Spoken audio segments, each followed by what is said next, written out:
It's time. Let's go. Let's watch it. We prepared ourselves. We've prepared ourselves for the spoilers. Here we go. Jesse's video. Aren't they the same thing? WoW's jailer versus FFXIV's end singer. What do you think, chat? Are they the same thing?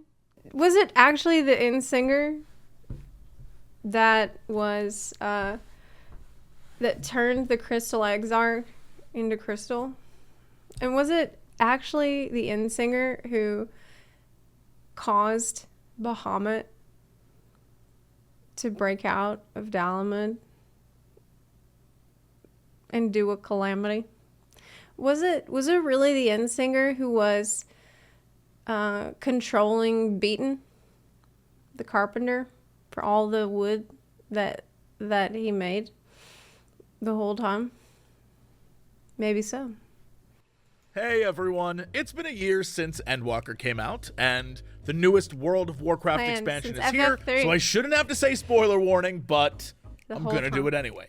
The following video contains some You shouldn't have to say spoiler warning. Yeah, it's pretty big spoilers for Final Fantasy XIV Endwalker and World of Warcraft Shadowlands, because this video is about the final bosses of these expansions and how on paper they appear to be the exact same thing.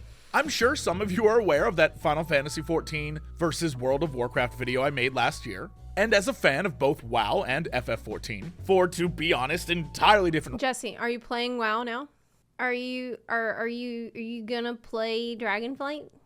Because I saw the interview that you did with Mike, and in it he asked you if you were gonna play Dragonflight, and you said that you didn't want to play it, but maybe you decided you want to play it.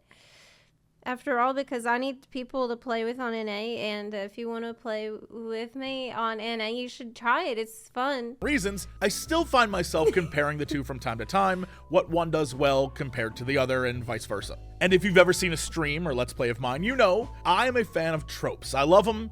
I love being able to see them coming from a mile away. It's honestly how I end up guessing the plot to most of the things I play, and it's why I love a good mystery. And for those of you who don't know what I'm talking about, a trope is a common convention in a particular medium. Something used enough to be recognized as that thing. Storytelling uses tropes all the time, and these two games love their tropes. Yeah. Things like the enemy of my enemy trope, the tragic villain trope, the magic is a monster magnet trope, or one of my favorites, the chivalrous pervert trope. All of these are examples of tropes, and there are so many tropes. Did you just call Thancred a chivalrous pervert? Is chivalrous pervert sounds like somebody with a fedora. Maybe, you know what? I feel like Thancred, that outfit would suit him so well. The noir outfit. He was always kind of this white knight guy to Minfilia too. That's absolutely him. Tropes. And yeah, I enjoy some more than others. One of the ones I've never been a fan of, but MMOs love to do, is the true final boss, or man behind the man, or greater scope villain trope. All of which can really just be summed up like this. You arrive at the final boss of a video game, and as you do a battle, they say something along the lines of like, "You fools, all this evil stuff I've been doing is actually to prevent something much worse from happening, and that worse guy, you don't even know him yet, but he's terrible." And then, depending on the scope of the game, the guy either shows up right then as the form of something totally insane, or in the case of most MMORPGs, they become the focus of the next expansion. I think it's safe to say we've all seen this before, and it drives me crazy, because I've always thought it just seems like they were kicking the narrative can down the road. But I will admit, it is a great and... Well, if you played WoW, then it's gonna drive you crazy, because they used it to be like... They always be like, oh, but who's this next enemy who's actually been controlling everything, and who's actually the real problem? Well, you'll find out in the next patch. And then you do the next patch, and the next patch is not very conclusive, and they did constantly kick the can down the road and down the road and down the road. So it was like cliffhangers are all well and good, but I feel like there's an extent to it. Like, you need to give players something else to chew on that feels more satisfying than just Oh, well, I guess you just gotta keep playing to find out what happens next. Because if you do too much of that, it does start to feel like almost like a D&D campaign where it doesn't feel like even they know what's gonna happen, and you're just kind of figuring it out as they go along. And that can be fun in D&D, don't get me wrong. Some of the charms, some of the best D&D can come out of that. But you need to have at least some kind of idea where the plot is headed, I feel. Easy hook to get people invested on what's to come next. But with that said, it can get very stale very quick, which is why I'm very much over it. She was so hot. Oh my god, I loved Ashara. Oh my god, I loved Ashara so much. And I'm glad. It's kind of good, though, that WoW does this, because it means that this character is not really dead, and she's gonna come back later, and then maybe later they'll do a better job of writing the character. So, when both Final Fantasy XIV and World of Warcraft Shadowlands release expansions where the villain we start chasing at the beginning turns out not to be the final boss of the expansion, but instead is that other even worse thing. In this case, the Endsinger and the Jailer. Two characters. Is that what Endsinger is? The other even worse thing?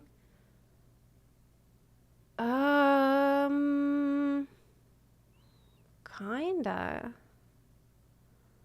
I mean, kinda. But the Endsinger was just causing bad stuff to happen with her song, like externally. Wasn't actually like infecting people's brains and affecting their decision makings and their motivations and stuff. I think that's where things got really bogged down and crap with the Jailer. That we know nothing about. We're about to enter a game. But then again, if you're tempered by Zodiark, then you are being affected. Your motivations are being affected. Yeah, actually, yeah. If it wasn't for her, you guys are completely right. If it wasn't for her, Zodiark and Hydaelyn never would be born. We have zero connection to the villain, and even worse, don't really know or we did know Zodiark was created to stop something else. Care about their motivations. And yes, that was the case with Shadowlands. So then how the hell did Final Fantasy XIV make it work? Well, let's start with the baseline of Shadowlands. When you look at what they're trying to do, it seems like a creative outing. Just the very concept of setting your expansion in the afterlife is a pretty huge undertaking. And going into the expansion, we're dealing with an enemy who's undead, Sylvanas, spent the previous expansion murdering her way through Azeroth and pissing everyone off, except you Undercity fans, I see you. As the story progressed, it was very clear something more was going on. There was something happening behind the scenes. She had a dark master, but she still claimed that she was doing her evil deeds for a reason. And but she lost Undercity. It's because of her bullshit that they lost the Undercity. So yeah, even if you're an Undercity fan, like she did absolutely nothing helpful for the Forsaken. I don't need. Oh my god. in the run up to Shadowlands, it was. You did say he's not necessarily saying that the Endsinger was controlling the narrative from behind the scenes. Just that it was the big evil that set the whole story in motion. Yeah, that's fair. That's completely true. It's this thing that like way back in the before times, in the long ago, there was this thing that has had consequences that we now have to face today. I don't see anything particularly wrong with that trope on the face of it. Like sometimes tropes, having a thing be a trope doesn't necessarily mean that it's not going to work, not going to be quality, because they can go a lot of different ways. It's just like a way to describe a particular archetype. Revealed, her Dark Master was the Jailer. Obviously, from my perspective, I think the entire thing ended up being a big failure. In an effort to have diverse zones and new characters, we spent a lot of time focusing on stuff that I didn't feel was all that important. There didn't really seem to be a lot of cohesion between the zones, except for the Game of Thrones level politics happening between the leaders. And the stuff I did want to see more of and hopefully get answers to really wasn't delivered. I figured this expansion would give us a lot of Sylvanas' story, maybe even explain why everyone kept telling us that she was morally gray, but we didn't really get any of that. And by the time her story wrapped up, we didn't even get to see a reunion between her and the Thanos, right? Because the story quickly had to move on to explaining what the hell her boss was up to. A man who at that point in the story you've seen being evil in a few cutscenes, but is really still shrouded in mystery. Let's face it, it definitely felt like with Shadowlands, they were about a patch-in, and then they realized this is not working. Everything is on fire. Nobody is happy. Players are leaving.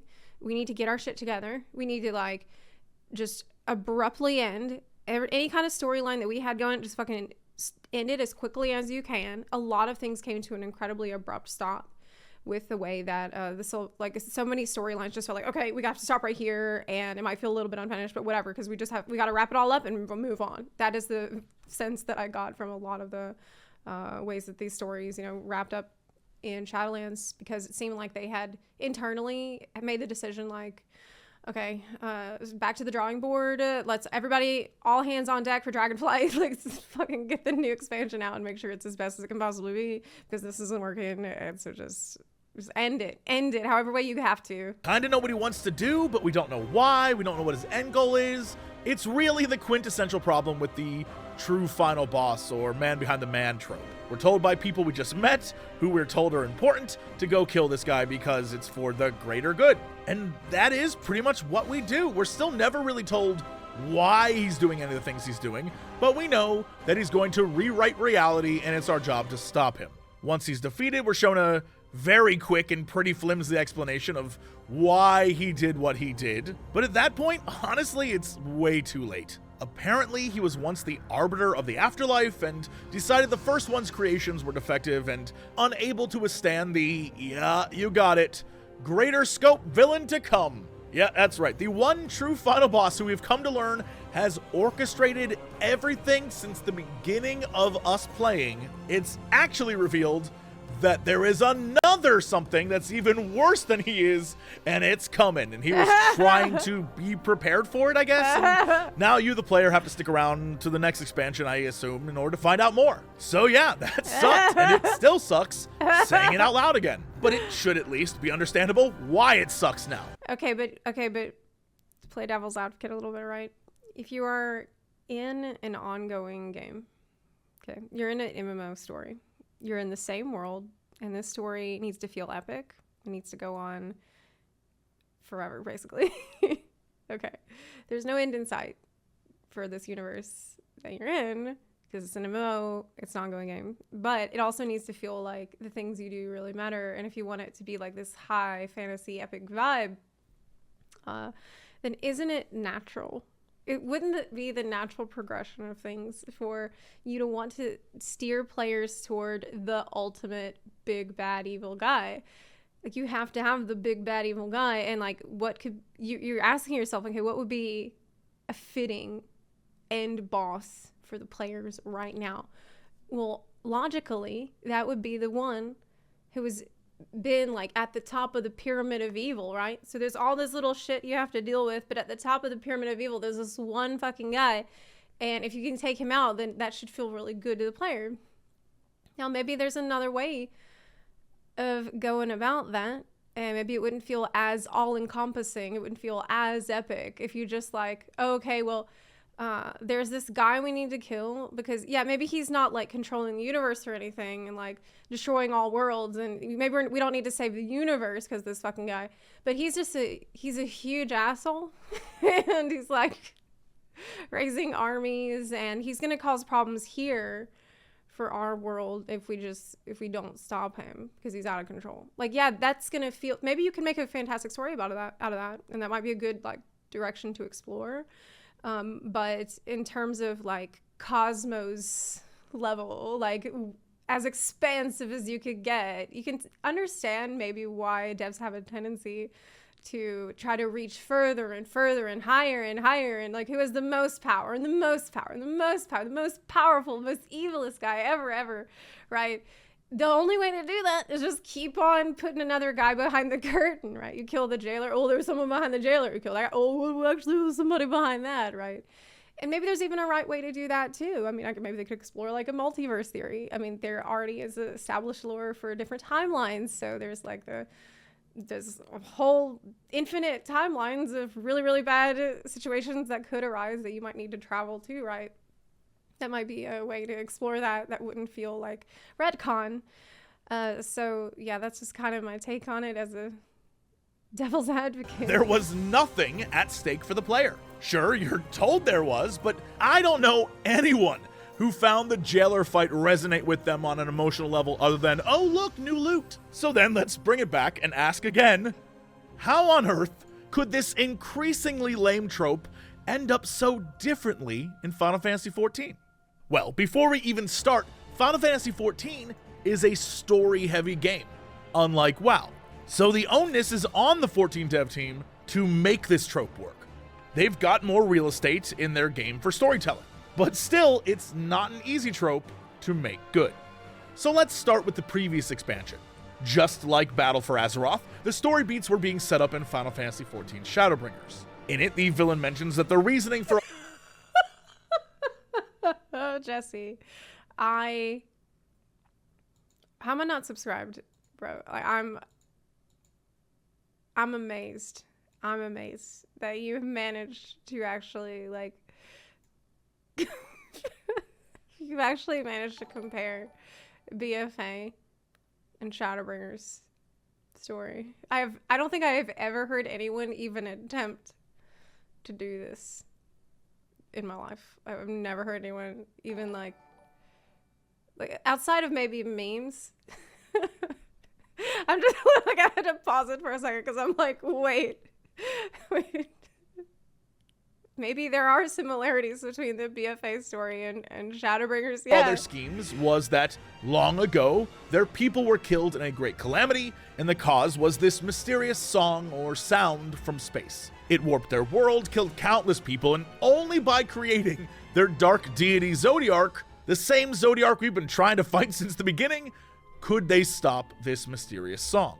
But you know, it's still kind of an amorphous concept, a weird footnote that is really not delved into. And like Shadowlands, the plot of Endwalker is pretty straightforward. I mean, if you keep the end of Shadowbringers vague enough, it does kind of sound like BFA as well. The secret behind-the-scenes evil corrupting our world from the beginning has finally been defeated. The last villain, the one who's been in front of our face the entire time, who is essentially at this point our arch nemesis, has gone forth to create a battleground for one last epic showdown. And so even knowing it's a trap, we march forth into the unknown, and there the expansion begins. And for Final Fantasy XIV, instead of Sylvanas, it's Xenos. And we're all... Wouldn't they be such a great power couple, though? Like, Xenos and Sylvanas would work so well together, I imagine. Perfect. That's exactly the kind of person she needs. Like, this asshole's gonna go merge with Zodiark and become some final villain.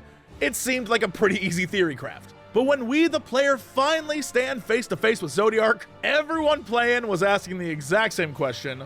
Hold up.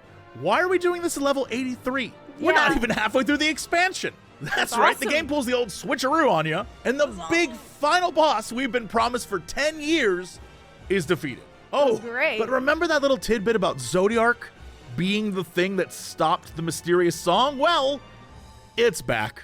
And so, early in the expansion, the story completely shifts its focus to stopping this mysterious force we've never met before and honestly, have never really cared about. And this is when the Final Fantasy XIV team spends the next 20 hours of gameplay showing you why you should care. Sure, they take us to new places, we meet new characters, but the focus is returning to the places we know and love. The world you, the player, have been defending for a main game and 4 expansions is literally on fire. The same chaos that swallowed the world in the past is happening again. Except instead of just being told it happened, you're now seeing it happen in real time. So he's saying that it's all about show, don't tell. Classic. The #1 golden rule of storytelling. Show, don't tell. Show the players why they should care. Show some people getting fucking eaten horribly. Like, show the demon's mouth with the tongue lapping all over the place. Like, pick somebody up off the ground and just swallow them down in their gullet and then burp out some like fucking shadows. Yeah, you might remember that a little bit better than people being like, well, this guy was really bad. Yep. They were really bad. I mean, instead, show the mother transforming into a horrible monster before the terrified eyes of her children as they watch her become something grotesque and change and morph into something unrecognizable. And then the youngest son looks to the left and see his older brother change as well. And to his horror, he looks down and he sees he is also changing. And it's too late for all of them. People are dying, cities are burning, and those people who still live are wailing with despair to the point where they turn into literal monsters, who then kill more and cause more destruction, and then in turn create more monsters. It's absolutely terrible. But it isn't just the stakes we're shown. We're also shown why it's all happening to begin with. Our old enemies, the Ascians, which have been a thorn in our side from the beginning, long ago in the before times when they were known as the Ancients, beings of unlimited and unparalleled power, it was, unbeknownst to any of them, one of their own that set all of this in motion. You know, without getting way too into it, and there is a lot, imagine if you had unlimited power, lived forever, and every single thing you ever wanted, you could just will into being. It was a perfect utopia. But just like when you see a rich dude who's also really depressed, having it all doesn't mean that you're happy. And one ancient felt this very way. Wait, Jesse, you completely missed the point of why Hermes was upset. It wasn't just that, oh, we have it all, but we're just still unhappy because having everything doesn't give us... No, it wasn't about that. It was about the fact that he was very compassionate, not just to other ancients, but to all life and to all sentient beings on the planet. And he saw that he was like a caretaker of the creations, of the monsters and the animals that they had made. And he had seen how the others treated these new creations so callously and with so little respect, and didn't like appreciate their life for what it was. Like, he could see that even these smallest creatures that other people just tossed aside, these creatures had value. Their lives had some meaning. They meant something. They weren't disposable. They weren't trash to be used and just thrown away. He saw that and no one else could. He saw that. So they didn't have it all. They didn't, basically he was based vegan guy. And help us. Okay. That's it. Vegan rant incoming it. As he slipped further into depression, he decided to create a multiplicity of messengers, his little birds, to fly across the stars in search of hope. Surely out there, somewhere amongst the stars, was his answer. Surely someone had found a reason for him to keep going. And his little birds, these childlike beings of wonder, were designed specifically with emotionality in mind. And in their mind, their whole objective... That's why he had that whole question. I thought it was so beautifully done, man. I cried so much. I cried so much listening to this cutscenes with him. Where his whole question was like, doesn't it... He saw, their lives mattered. What gives life meaning? That was the ultimate question. It was just to come back with some good news for Dad. And so these little bird children, made of pure emotion, venture off into the stars in order to find hope for a man who has none and run directly into the Fermi paradox. Now, if you don't know what the Fermi paradox is, I'm not going to deep dive it for you. Just go Google it. It's fascinating. But the general gist is, if the universe is very, very old and there are countless galaxies, and in those countless galaxies, countless worlds, then we most certainly would have seen some alien civilization. So why don't we? And the philosophical, scientific theory crafting begins from there. Trust me, read up on it. It falls directly into the existential dread category, and Final Fantasy XIV doesn't shy away from this. Yes, his creations do discover there's life out there. But the answer to the question of, is there hope for me out there? The answer isn't one that he's gonna like. Every single... So basically, if the universe is very, very old, then statistically, there should be more life out there that we would have been able to detect or find. So it's either that we are the first and the only, or that there have been many, but there is something going on that prevents them from crossing a specific threshold that would allow them to flourish and spread. That threshold is one that we will someday meet ourselves too. They all end up hitting the same threshold of extinction, of apocalypse, of death. It's just impossible to avoid. Or if there is a way to avoid it, no creature that's ever come about has found a way. That's what Fermi paradox is essentially boiling down to. But maybe it's just that the other aliens are just sitting at home gaming, so that's why they don't leave. They just discovered gaming, and so they're not leaving their planet because they probably like went underground where there's less sun, and that's why we don't see them. It's just at some point everybody discovers gaming and they don't leave their house. That's it. Single world and civilization, no matter how big or gaming is the great filter. Small or powerful or collapsing or polluted or whatever, every single one was engulfed by hopelessness and despair. And realizing that there is no external hope or joy for their creator to bring back to him, they come to the conclusion that this is the fate of all living beings in the universe. Even the universe itself in time will come to a dark, sad end. And so they join together for one final song to end suffering and despair and to grant one final kindness, oblivion. Like I said, it gets dark.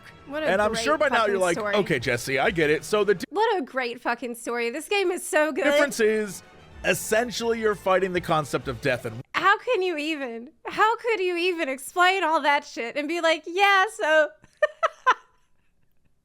So yeah, anyway, back to the anyway, back to the jailer. Can you see how they could be? They are similar in some ways. Warcraft and the concept of despair and fun. Actually, they are similar because when the jailer came about, everyone did lose hope. And it did seem that the world was facing oblivion, where no one cared anymore about anything. So in that way, the Endsinger and the jailer are pretty much the same, spreading despair and hopelessness among the players. Final Fantasy 14. And the reason 14 works so well is because you gave a detailed backstory, and it makes it hit home why it's important. And you would be totally wrong. Because the reason 14 is better has nothing to do with the backstory of the villain. Your character has spent... Like I said, the reason 14... Well, just show the shot of the bunnies. This is why.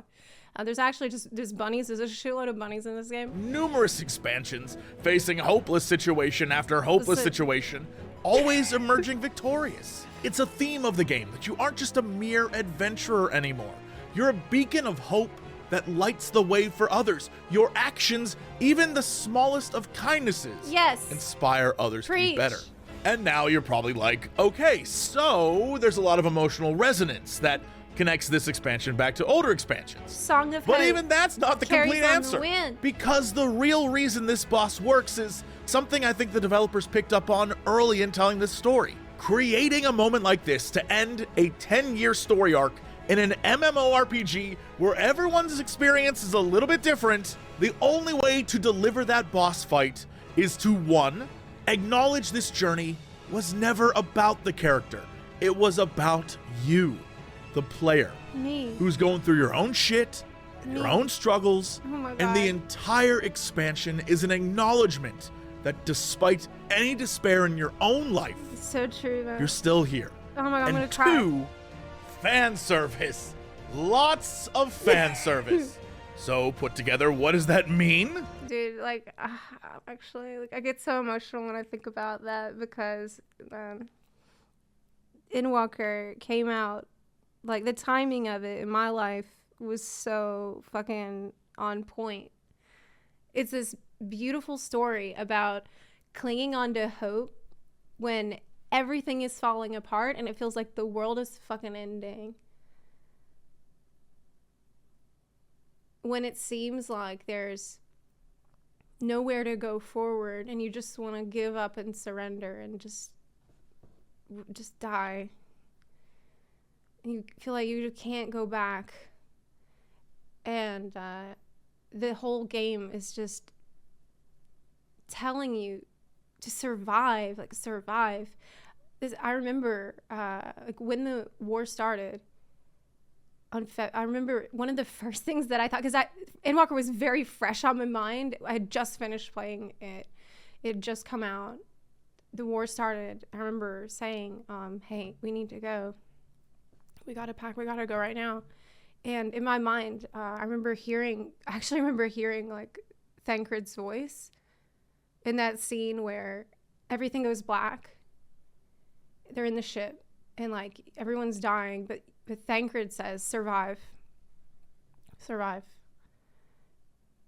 That was like the one word that he held on to. That was the only reason that he could go on when nobody else could. Just survive. And that was just over and over playing in my head. I was just thinking, okay, survive, survive, survive. Let's go. Well, it's another trope, but honestly, it's one of my favorites. The game reminds you that everything you've done up until now has mattered.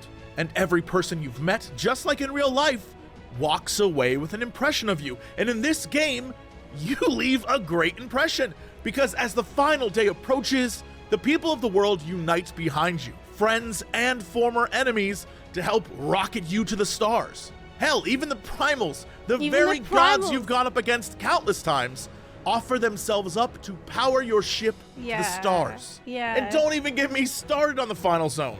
It is designed to make you cry. A tribute to all who have given so much to help your character get there. Their voices cheering you on to the end. So it should come as no surprise that when you stand there, 1v1, facing the end singer, you're interrupted by your arch nemesis, a character you've been battling for some time now who just wants one final throwdown with you. Then why isn't it dead yet? Totally confused as to how on earth this thing is still alive.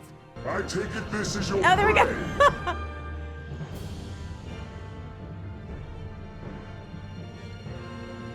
But why does it still live? Surely it is no match for you. I assumed you would be above something so banal as despair. He sees this fight for what it is. You're above Nothing despair. that can stop you. So cool. So come! So fucking cool. Let us dispense with this distraction, you and I! Despair is gonna stop you? And so we ride into the final boss fight I don't fucking on think the so. back of our arch nemesis to I a don't think medley so. of previous final boss music. The final encounter of Endwalker isn't about the boss, it's about you. The road that you've walked, the hours and hours you, the player, have put into the game. The musical medley is a reminder of that. But like any good final boss fight, there's a second phase. But this isn't their second phase. You know the what end singer, this reminds me of? Actually, you know what it is? The indifferent cruelty of the universe. When the indomitable human spirit walks into the room. That is what Endwalker is about. Basically. That's you representing the human spirit that does not stop, that does not give up, that survives and fights with passion. thinks they killed us. This is our second phase. And the boss music is our theme song. Yes, it is literally a power of friendship moment, and honestly, it's perfect. Yes. And just like when you play a boss for the first time and don't know the mechanics and suddenly they gain all their life back, the end singer goes from strategic attacks and throwing planets at you to now wildly flailing in order to prevent the light from engulfing it. Because despite knowing that the end singer may be correct, that in the end we all fade away, You never lose hope. The Final Fantasy XIV writers saw what they had to do, make this trope about another big bad who's way worse out there, and not only did they set out to deliver a backstory, but they also made it clear that that part wasn't even all that important, because the real story is acknowledging where you started, where you've been, and those you've met along the way. Oh my god, dude. I'm gonna cry for this the video. Bad, oh my all god. of it. Not just in a video game. Oh my god, I remember after it, and the Scions ask, like, well, after all the time with the Scions, was it worthwhile? Was it worth it? Oh my god, I'm gonna cry. Oh my gosh. Game. But in your life, and that shit is universally beautiful. And so we circle back to World of Warcraft, which seems Oh my god. lacking in comparison. But because of who I am, you know I can't just let it sit at that. I think it's that you can't tell a story about evil and despair without including the part about hope and determination and passion and the other side of it. If you just try to only talk about a big bad and like nothing else, it's just either people won't be interested, or it won't seem that big of a deal, or it will just be really depressing. You have to include both sides of the story, because that's the human story. It's the human experience of what motivates us, what drives us, what helps people move forward, what gives people the strength to fight. Why? What's the purpose of going up against these enemies? What's the purpose of fighting for the better world? What makes it worth it? Why is life worth living? You know, I think these are questions that Final Fantasy addresses very well. I don't expect any game story to like reach the heights of World of Warcraft story. I think that would be ridiculous. But I think that other games could at least try to incorporate some of the more compelling elements of what makes a hero a hero. Like, why are you a champion? Why do you do the things that you do? And even if it's not going to be about you, the character, because I know in World of Warcraft it's kind of not about you. You're just kind of watching. It doesn't have to be. It could be about the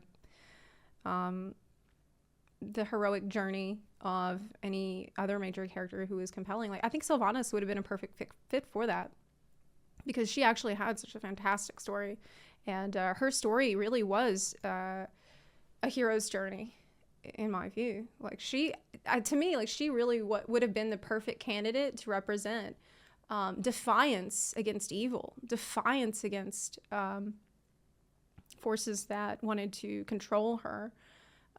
She represented freedom. She represented the willpower to move forward even when everything was falling apart. Like, because of her, she freed the Forsaken. Through her own willpower, she broke free from the will of the Lich King, from his domination. Like, that's insane. That's incredible. That would be a fucking fantastic thing to focus on for a story about the jailer. Like, let her be the one leading the charge against this, because nobody understands it better than she does. She's afflicted with undeath. She's lost everything. She's lost herself, but she's held on to that one thing that mattered, which was survival and freedom. And for them to take that away from her in this story, I think was the biggest tragedy that happened. I have some ideas of how I would have changed Shadowlands. And trust me when I say I've thought about this. It's not even that complicated. I don't have to change the theme or even the overall structure of the expansion. Shadowlands could have been roughly the same, except the focus always should have been on fan service. Just like a quick social experiment, if you'll allow me. You've died or taken a weird portal, you're in the afterlife. Is your priority going to be deep diving the political infighting and machinations of various factions? Or No. would you go find a lost friend or family member? First thing Maybe you do. plan a lunch date with a dead celebrity you always admired. Why Yeah. they thought anyone would give a damn about the truly unimportant characters that manage the afterlife The focus of the expansion from the beginning should have been about giving a send-off to the characters players both loved and hated for the last 15 or 20 years. Just giving the players that little bit of closure on just a few storylines would allow them to finally work in all those other characters that have to sit on the sidelines for every other expansion. Also wrapping up plot points like, oh, I don't know, the giant sword, or the fact that everyone's favorite Janai is now a literal genocidal maniac. What? So like I was saying, we don't even have to really change that much. We can work with the zones we were given. The plot of Bastion should have been about Arthas, Uther, and Jaina coming together and forgiving each other. Maldraxxus should have given us some amazing send-offs to heroes that we've known throughout the series, like Saurfang maybe meeting his son in the afterlife, Bane and Cairn getting closure. Yeah, hell, the group of them could have teamed up in that zone, and then it would have made the scene later where Anduin breaks free all that much more special, and then waiting for him there would have been his father. That's such a good emotional moment. All the support in his life helping him through that moment. Come on. Revendreth would have been about the villains we've... Okay, hear me out, Jesse. Let's rewrite the Shadowlands story, okay? We'll make our own quests for it. I will help. And we'll release it as add-ons. As an add-on pack. What do you think?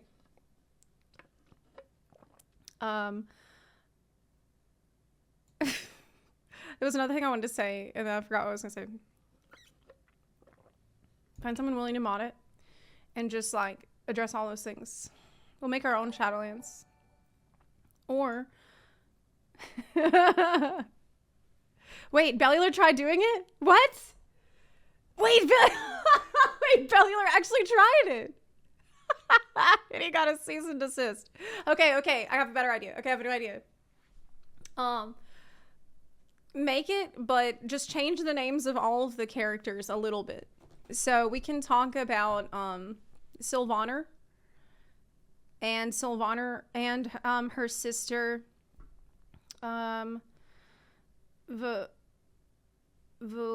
Vulisu and other sister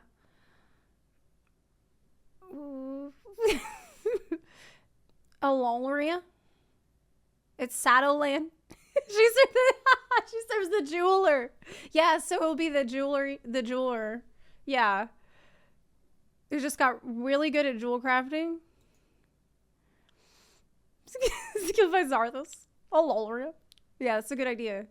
Fought and potentially seeing another side to them. Maybe underneath all that hatred and anger and rage, there's some good in them. Except Garrosh, who is still an unforgivable giant piece of shit. But then seeing all these other people change, maybe even Arthas can be your guide through this area, add some even more weight to his character and his unwillingness to budge. And then Ardenweald, I honestly think what they have in the game already is pretty good, close to what I would have done, but it would have been entirely about Tyrande coming to grips with her failure and the people that she lost forgiving her. We keep the dragon plot stuff and we use that as a through line for the next expansion. Now, why did we do all this, Jesse, you may ask? Well, it all comes together in the final fight, where, again, because who gives a damn about the jailer, this moment is for you, the player. There's lines on the floor. This guy thinks he's some unstoppable evil that's gonna wipe out reality, but you are the champion of Azeroth, and this time, you brought your friends. Yes, I am 100% stealing from Final Fantasy XIV, but some of WoW's best stuff is stolen from other games. So as you're battling the jailer with your raid, imagine it looks like he's gonna wipe you, and then the music swells, and from the sides, Jaina and Arthas and Uther appear, but wait! That's not all. Tyrande and the countless wisps of Teldrassil descend from above. All the warriors of the past. We're talking your favorite characters from the beginning. They're coming through portals like it's endgame. And just for good measure, Garrosh, who has been a dick through the entire expansion, who probably, in my version, would have been the final boss of a raid or a dungeon. He comes through like no one's gonna end reality unless it's me, you son of a bitch. Can you even imagine how hyped this fight would be? And that's not even a detailed version. That's just an idea. But that moment alone... I mean, yeah, it's better. Okay, all right. Yeah, it's a better idea, but... would have the fan base hyped for countless expansions to come because the payoff for caring was there. And it all comes back to that, really. Acknowledging the people who play your game, especially in MMORPG, are your game. Without them, the world dies. It's okay to give your players something every now and again that says, we get you. And I truly, from the bottom of my heart, Hope the new director. I really never felt more seen or understood by a game dev until I played Endwalker. And there's like, before you're getting ready to go off on your like final epic battle, right? There's a little bit of downtime in Charlotte, and you can pick which NPC you want to hang out with a little bit. And I pick Estinian, and Estinian fucking shows up to my hotel room, and he's like got his hair down, and he's got this like really flimsy blue shirt that's like unbuttoned like pretty far, and his like chest hair is coming out, and they're playing Dragon Song in the background, and he's like, "Hey, are you alone?" And it's like, and I'm like, what the fuck? This is like, I was absolutely fucking losing it. I was like, what is happening? What is happening? He offers you his lance. Yeah, he offers you the lance. And there's some things that I won't mention here that happen. And then afterwards, he like goes on the windowsill and fucking jumps off into the night. I was like, I mean, nobody understands their players better than Square Enix, clearly. I mean, maybe actually here, yeah, Blizzard could do. Here's an idea. Okay, maybe Blizzard could do that. I could like open the door of my garrison.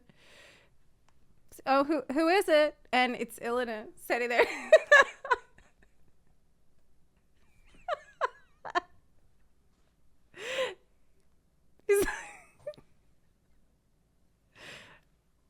I've given everything, but I could give a little more.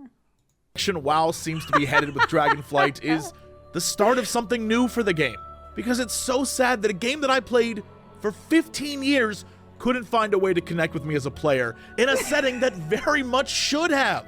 Yet a game that I just started playing 2 years ago has managed to consistently and in unexpected ways do things that a lot of AAA game developers simply aren't willing to do. Because it's and got so heart, to stick man. with the theme. It's got heart. It's got heart. That is what it's all about. That's what it's all about. It shows so much. If you've ever created any piece of art yourself, if you've ever written a poem, if you've ever written a story, if you've ever painted a picture, it fucking shows if you put your heart in it or not. It does. You can't fake that. You can't. There's nobody that can fake that. And honestly, I'll be real with you. There have been some quests that I've done in Dragonflight where it was obvious that this time there was at least some people who put heart into that quest. Like everybody's talking about this Veridistra's quest with the old dwarf who's sitting there. And it's memorable. It's beautiful because it tells you about the fall of the Black Dragonfly. It tells you about the memories that this guy has of his the woman that he loved so much. But now he can't even remember her name because of like, well, I'm not going to spoil it, but it brought me to tears when I heard it. And I think it shows that a story doesn't have to be about like the end of the world or the end of the universe or anything like that to be good. It doesn't have to be about like the end of the cosmos or the biggest, baddest evil guy that ever lived ever. It just has to have some heart in it. It just has to like show that somebody felt something when they wrote it, that it meant something to them. That's the beauty of human expression. That's why art is so valuable. It's so precious to us as humans because it's I think it's the best way that we have to share these emotions that we have that are inexpressible with other people. We are so much better at expressing these things through metaphor, through stories, through like, I feel like there's some things that you can learn and understand through a story about a dragon or a story about, you know, Insinger or whatever it is. You can grasp that on a deep level through a story or even a piece of art or music way better than you could if somebody just tried to explain to you that they felt sad or they felt heartbroken or anything, you know. And that's where heart comes in. That's why you cannot there's no substitute for it. I hope to see great things from both these games in the future as we move into the next phase of their existence and beyond. And I hope you find the game for you. What a great I hope you enjoy video. yourself. Oh my God, Jesse. I'll see you next time. What an epic video. What an incredible video. What an incredible video. This was iconic. Amazing. Wow. Loved it. That was a journey. That was a journey. I hope everybody watches this video. Absolutely amazing. Like, through this video, man, it brought me back to all kinds of different emotions that I had felt through both of these games. It reminded me of how freaking incredible Endwalker was, how incredible Shadowbringers was, what it meant to me, and what I hope to see from World of Warcraft too. So, man, we really are, I feel like we're kindred souls, Jesse, because I really love WoW and I really love Final Fantasy 2. So, like, you get it. You absolutely get it. The way I feel about these games. Here's a link to the video. Please share it far and wide to people that have finished Endwalker.